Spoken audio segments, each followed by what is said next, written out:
house can sit for 2 months for one reason nobody looks at, and it's staring you in the face from the driveway.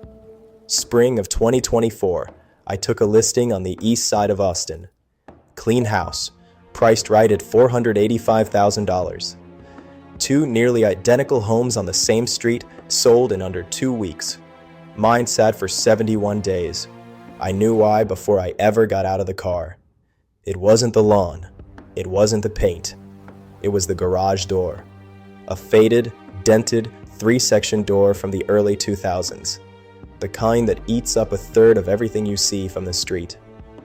Buyers pulled into that driveway, felt tired house in their gut, and started knocking money off before they ever touched the front door. 2 of them left without going inside.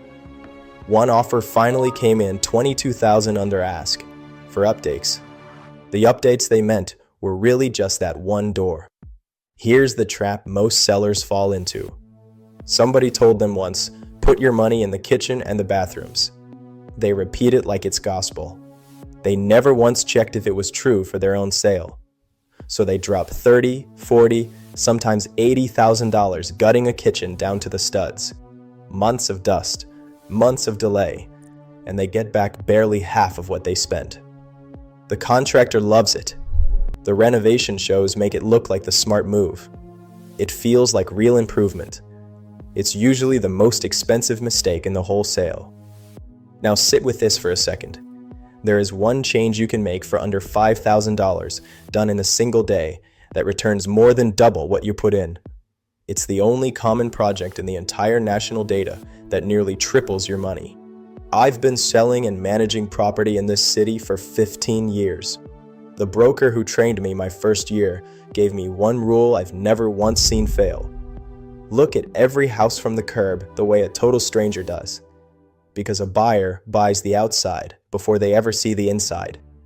So here's what I'm going to give you. The single upgrade with the best return in the country.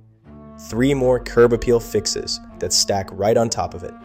And 2 so-called value projects you should walk right past. All in the next few minutes. And here's the part that stings. The thing everyone trusts to sell a house, that expensive kitchen, is usually the thing quietly costing you money. The cheap fix out front is the one that pays. Before I get into the fixes, let me tell you how this actually gets measured, because the number matters. Return on investment. It sounds like a finance term, but it's simple. It's the share of what you spend that comes back to you in the sale price. Spend $10,000, sell for $8,000 more, and you got back 80%. The gold standard source for this is a report that comes out every year and tracks real project costs against real resale values across more than 150 markets in this country. Not opinions, actual sales. And the same lesson shows up in it year after year. The small, smart fixes beat the giant gut jobs almost every time. Some of the cheapest things you can do return the most. So let's start with the one I promised you. The garage door. For the second year running, it's the single best performing project in the whole report. It costs under $5,000 and adds over $12,500 to the resale value.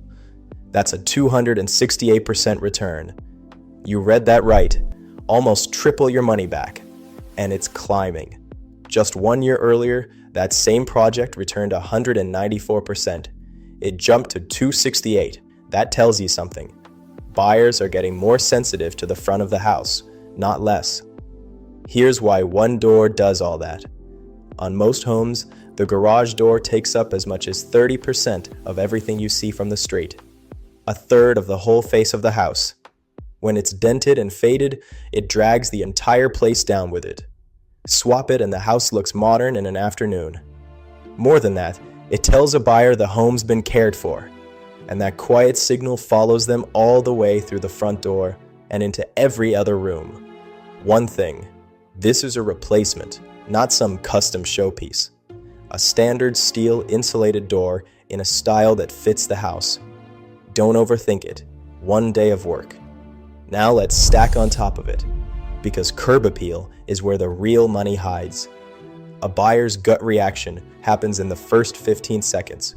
before they park, before they walk in. Everything I'm about to give you gets bought in that window. Start with the front door. A steel entry door replacement returns 216%. Costs around $2,400, adds better than $5,000 at resale.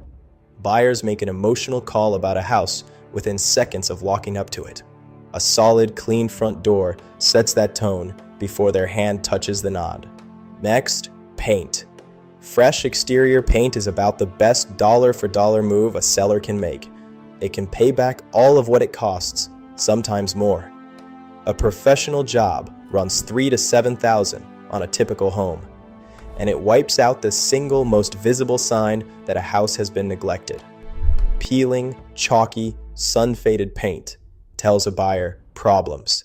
New paint tells them handled. Then landscaping. I'm not talking about water features and fancy stonework. I mean the basics. Fresh mulch, healthy shrubs, clean edges along the beds, a walkway that isn't cracked and green with mildew. Standard lawn care and simple landscaping tend to return at or above what you put in, one of the best ratios of any project on the list. Spend $500 to $2,000 here, and it usually comes back several times over. If you've got a bigger budget and want one more, look at stone veneer.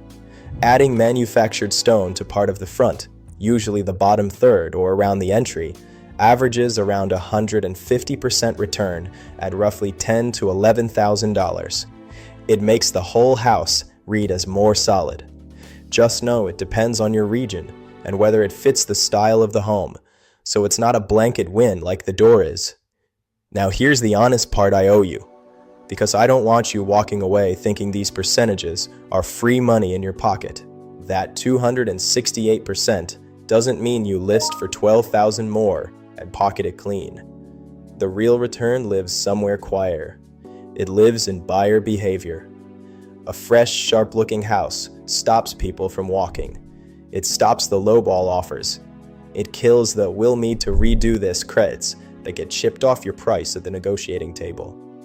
A $12,000 refresh might not appraise $12,000 higher, but it might keep 3 buyers from walking and wipe out $8,000 in credits you'd have handed over anyway.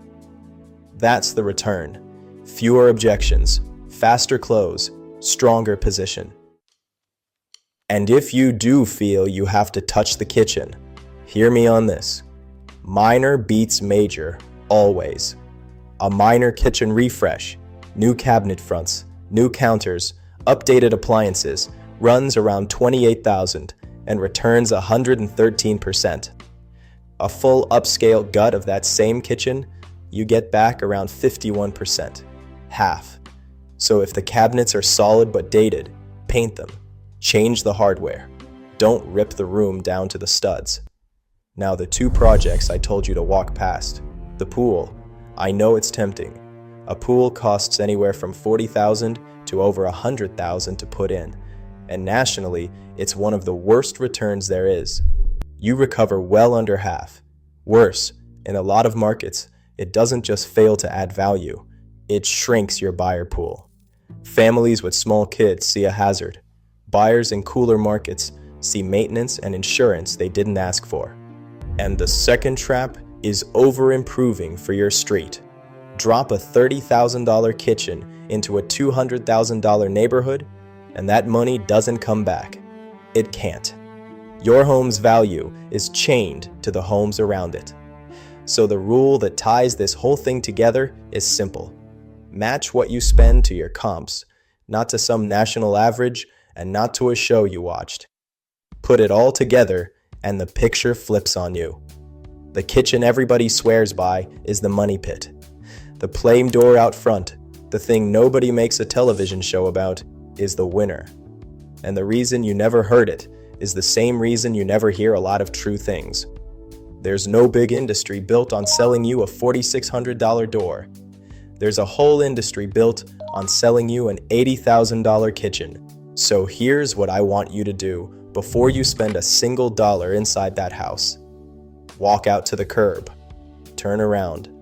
Look at your home the way a stranger pulling up for the first time would. Be honest about what you see. Start with that garage door, then the front door, the paint, the beds along the walkway. That's where the money is, and that's where most people never look. If this helped you see your own house a little clearer, do me a favor and subscribe. Next time I'm walking you through the pre-listing check I do, room by room, the small stuff that quietly kills good offers before they're ever made. And tell me in the comments, what's the first thing people see when they pull up to your place?